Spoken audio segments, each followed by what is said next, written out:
then boiled. Cooking for my Korean parents' first Nigerian food experience. For egusi soup, I cleaned stripes and cow skin thoroughly, then boiled with onion, garlic, stock cube, and salt. I used beef ribs and shank because mom's not into goat, adding onion, garlic, stock cubes. Many Nigerians seem to use Maggi brand, so I'm using it too, and salt. Let it sweat on low heat for 20 minutes, added water and boil. After the meat started to get tender, I took them out to grill them. This step is totally optional, but I wanted to add a little bit of smoky taste. This is smoked catfish, which I cleaned thoroughly and poured hot water, then cleaned out any insects and bones, broke the flesh into bite sizes. And this is dried stockfish, cleaned and boiled to soften, and I deboned and broke into bite sizes. It's interesting, Nigerians use a lot of dried fish just like Koreans do. I poured hot water on fermented locust beans, which adds umami flavor. I removed debris from crayfish and roasted them to remove fishy or bitter flavor, then ground it to make it into powder. I lightly roasted egusi, aka melon seeds, then grounded them. Added beef broth to make it into paste. Then I deseeded and removed stems of tatashi pepper, aka Romano bell peppers, which is slightly different from regular bell peppers. Same thing with scotch bonnets, which is used a lot in Nigerian cooking. And cut onions into big chunks.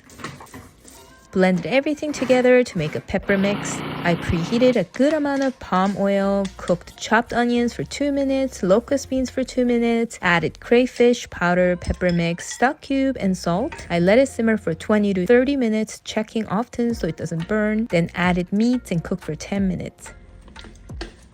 Added smoked fish, stockfish, added meat broth but not too much. Once it started boiling, added egusi paste and cooked on low-medium heat for at least 15 minutes because it's super important that egusi is fully cooked. Fresh ugu leaves are out of season, so I just poured hot water on frozen ugu leaves and cleaned thoroughly and added to the soup. Added a little bit of spinach just to give it a nice green color. For jollof rice, I cleaned chicken, added onion, garlic, ginger, thyme, scotch bonnet, curry powder, stock cubes, salt, and water to make chicken stock. Poured oil over garlic, scotch bonnet, Romano bell peppers, and onions and roasted at 400 degrees for 40 minutes. Blended roasted peppers, onions, and garlic and some fresh ginger together. Removed chicken to fry later and strained the stock.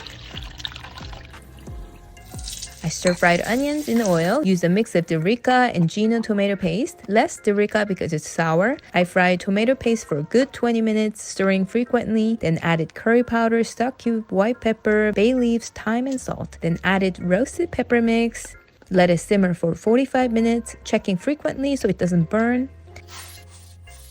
I washed 4 cups of basmati rice thoroughly a few times and drained. Added to the pot, mixed everything well. Added about 2.5 cups of chicken stock, placed foil to prevent steam from escaping, and let it steam on low heat. After 20 minutes, I tasted it for saltiness, then added butter, onions, tomatoes, and steamed for another 20 minutes. Then I fried chicken. For suya, I marinated beef with oil, onion powder, garlic powder, stock cubes for an hour or more. Then I skewered beef. Oh yeah, you gotta soak skewers in water for a few hours ahead so they don't burn. I roasted kabashi nutmeg, ura, kanafuru, masoro, dried chili peppers, and alligator peppers. Then I blended kuli, the roasted spices, dried ginger, crayfish powder, stock cubes, sugar, and salt together to make suya seasoning, aka yaji. Sprayed the beef with oil, then coated them with the suya seasoning. Sprayed with oil again. I grilled them on medium heat, flipped, and grilled the other side.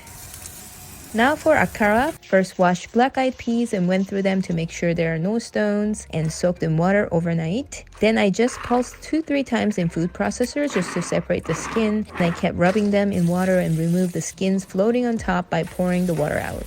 Repeated until I removed all skins like this.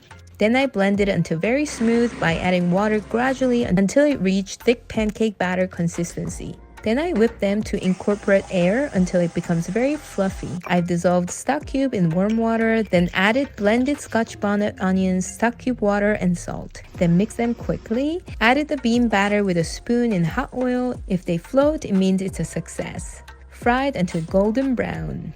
You gotta add salt just before frying for fluffy texture. Then I made a quick pepper sauce by frying onion in palm oil, adding blended Scotch bonnet and onion, and seasoned with crayfish and salt.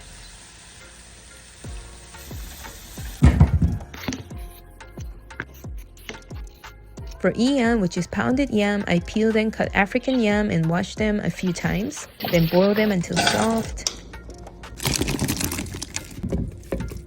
I pounded them while gradually adding the hot yam liquid until they got stretchy. Oh, I'm starting to dance. Then I put them in a cling wrap to shape and store.